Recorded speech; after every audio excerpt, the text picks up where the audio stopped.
Now, let me show you how wicked your prophet is, because you said he didn't make any mistakes. Go to 33:37 of the Quran.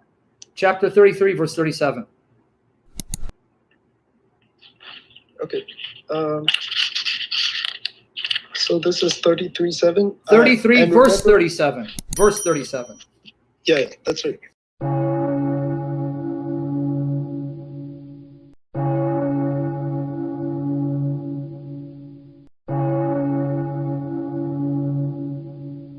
So, and remember when we took a covenant from the prophets? No, as well as 33, verse 37. You keep reading 7. Oh, sorry. It's okay. Okay, so this the case of Zayd. And remember, O Prophet, when you said to the one for whom God has done a favor, and you too have done a favor, keep your wife and fear God, while concealing within yourself what God was going to reveal. And so you were considering the people, whereas God was more worthy of your consideration. So when Zayd totally lost interest in keeping his wife, we gave her to you in marriage, so that there would be no blame on the believers for marrying the ex-wives of their adopted sons after their divorce. And God's command is totally binding. Now, please convince us you're okay with your prophet marrying his adopted son's wife, who for a season was his daughter-in-law. Let me give you exactly what I mean. You're my adopted son. You got married. You divorce her, and then I marry her, and she becomes your stepmother. So you're okay now with your ex-wife being your stepmother, a woman that you saw naked and slept with, who's now sleeping with your dad, who's now your mother. You're okay with that? Can I say something? Yes. I want to say that, like in the time of the 7th century, in the time of the Prophet, and at in Arabia itself, they had different traditions and cultures. Like you can't impose you're going to embarrass yourself with that argument, right, James? I wouldn't do what you just described right there, but James, you're going to embarrass yourself by saying that, because your prophet is supposed to be an example for all generations, not just the 7th century. And didn't your prophet destroy certain customs that people observed because they were bad? Yes, he did. Oh, but he kept this custom that was evil. How convenient. So let me ask you the question again. Would you be okay with your adoptive father taking your divorced wife and marrying her, a woman that you had naked in bed and was having sex with, who's now your mother, and you have to honor as your mother? No, that's not okay. Okay. I wouldn't do anything like that. But okay, but no, hold on. Did your prophet then abolish adoption after he married his daughter-in-law? I believe adoption is abolished. Oh, and you have no problem. So now help us understand your logic. Your prophet married his adopted son's wife to be an example for other people, so they can marry their adopted son's wives when they're divorced. But then shortly after that, he then abolished adoption. Didn't Allah know he was going to abolish adoption? I'm sorry, but did he abolish adoption? Or yeah, did he did. Allah abolished it according to you. So your God, who's not the God revealed in Jesus, because the God revealed in Jesus doesn't abolish adoption, he adopts children. But your God that you decided to follow abolished adoption. And you're okay with that? So this humane practice of adoption, Allah got rid of, but marrying your adopted son's divorced wife, he was okay with it. So something immoral he was okay with, but something humane he abolished. Yeah, you make sense, James. I'm ready to take Shahada.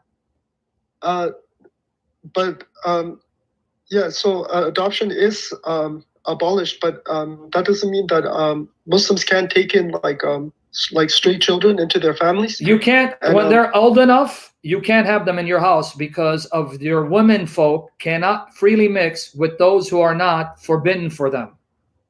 Don't let me bring up breastfeeding as an example, where Muhammad had a woman suckle a grown man with her tit because he had abolished adoption, and her husband is now uncomfortable with him in the house because there was nothing forbidding him from lusting for his wife. So Muhammad said, let him suck your tit and now he'll be your foster son. You don't want to open that can of worms, do you?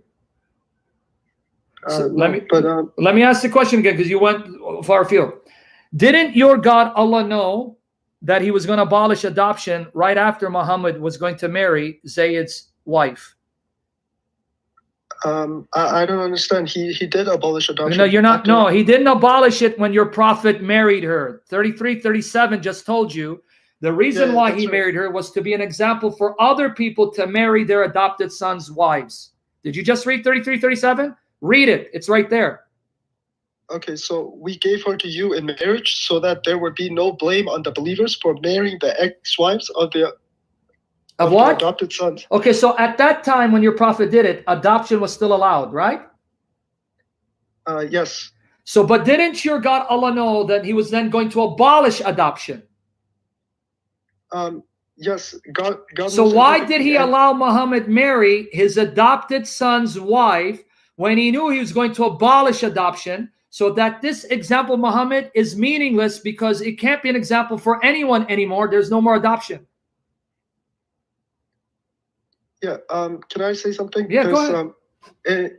Like throughout the Quran, like there are many revelations that it's not to say like they're not relevant anymore, but they get like superseded by like better revelations from God. You mean it's better to abolish adoption, a humane practice, but it was not as good to then lust for your adopted son's wife, who then ended up divorcing her so you can marry her. So now it's better to abolish adoption? That's better to get rid of adoption. That's better. I want you to say it again. Getting rid of adoption, robbing children of having a father or a mother that they can look to because Allah abolished adoption. That's better? Please say it's better. Yes, my God did what was better. He abolished adoption, leaving hundreds of thousands of orphans without the opportunity to be adopted and call anyone mommy and daddy, or barren parents, women who can't have children, robbing them of the opportunity of adopting a child and calling that child son or daughter, because that's better, much better what your God did. Can you say that, please? I want to hear it. I want it recorded. Now go to Romans chapter 8 to show you the true God buries your God, because your God is not the true God. Open up your Bible. You have your Bible? Yeah, I do, but I don't believe in the Bible. Well, your prophet did, so that means you're better than your prophet. So go to Romans chapter 8. Okay, sure. And I'm going to show you how Jesus now buries your God and prophet as adulterers and murderers. The very Bible that you're afraid of. But go to Romans 8. Read 14 to 17. Romans was written by Paul, not Jesus. Okay, and the Quran was written by Muhammad, not Jesus. And you still believe what Muhammad says about Jesus? Yes. Yes. Oh, wait, say it again. So yes, I believe what Muhammad, who came 600 years later, tells me about Jesus in Arabic, a language Jesus didn't speak. But Paul, who met the eyewitnesses of Jesus, I don't trust him. You see how stupid you sound, James? But there are things in the Bible that you can't fully trust, like. Oh, you mean like your prophet? Your prophet telling you can marry a minor who hasn't puberty, that you can trust. Your prophet marrying his adopted son's divorced wife, that you can trust. Your prophet abolishing adoption, that you can trust. Your prophet saying take married captive women and rape them, that you can trust, but we can't trust Paul. You make sense, man. I'm ready to go to the mosque, take Shahada. Go to Romans 8, read verses 14 to 17. Okay, sure. It's this is Romans 8:14. Yeah, verse 14 to 17. Okay, so for those who are led by the Spirit of God are the children of God. The Spirit you receive does not make you slaves, so that you live in fear again. Slowly. Rather, the Spirit. Okay. Keep going. The Spirit you receive does not make you slaves, so that you live in fear again. Rather, the Spirit you received brought about your adoption. What did it do? It brought about what? But this is talking about like calm down. sense. Don't be afraid. I know the Bible scares you because the demons that are controlling you, but may Jesus set you free. So the God that spoke to Paul loves adopting children. Your God hates adoption and abolished it. So is Allah your father? Is Allah your father? Allah is not. God is not a father, but this. But Jesus says God is the father. Wait. Jesus said God is the Father. So are you sure your Allah is the God revealed in Jesus? Jesus never said that in the Quran. And that's why we don't believe your Quran. It's trash because it lies about what Jesus said. Okay, but this passage right here, yes. from from Paul, it's talking about adoption in a spiritual sense. Yes, but there is no adoption spiritually or legally in Islam. You can't be adopted as a son of Allah, and you can't adopt a child legally. So your Quran destroys adoption spiritually and legally. What don't you get? What don't you get? So I want you to say in front of everyone, Allah is my father, and he adopted me as a son, and Muhammad is the son of Allah spiritually. Say that. I want to record you. Say it. No, I can't say that. Okay, now you just said that Muhammad is of the devil because he's not from the same God that Jesus proclaimed. Let's put Paul aside. I never said that. No, I'm saying that's what you're saying without you realizing it.